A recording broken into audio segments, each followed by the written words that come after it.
Randolph Townend and Gertrude Tyndale, my great-grandparents, met each other in a pub in Palmerston North, New Zealand, where Gertrude was working as a maid. They had both recently emigrated from England. Neither of them were churchgoers, but they did get married in the local Anglican church in 1913. Gertrude had a church background, as her mother Mary was the Sunday school superintendent at St Peter's Anglican Church in Sacriston. A rail and stained glass window still acknowledge that fact.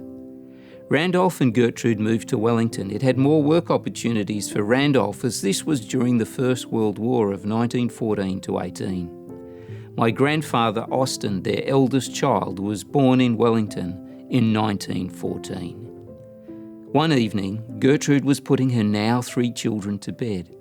Reflecting on her Christian heritage and sensing their need of God, she silently prayed, "Dear God, if you are truly God, for the sake of these children, please reveal yourself." Next morning, someone knocked at the door of 22 Milton Street.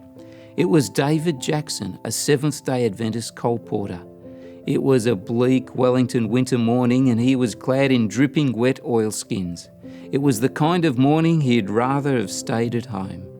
But he canvassed Gertrude with the Bible readings for the home. Not able to escape this obvious answer to prayer, she bought the book. At that time, Pastor Gigi Stewart was conducting evangelistic mission meetings in Newton Public Library. Gertrude accepted David's invitation to the meetings and he introduced her to the speaker and his assistant, A.L. King. Mr. King and Pastor Stewart had weekly Bible studies with the Townends.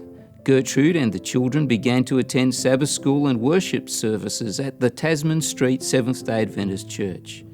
Randolph kept working because in his mind the care of his family was priority. One Sabbath, my grandfather asked his dad, "Why don't you come to church with us?" This jolted Randolph to action. He quit his job and went to church. 3 weeks later, he received a higher paying job as a crane driver on the wharf and one that allowed him to observe the Sabbath. He and Gertrude were baptised soon after by the North New Zealand Conference President, Pastor A. Cormack. It was because of the faithful work of a literature evangelist that I and many from my whole extended family have been able to follow Jesus and serve God and His church.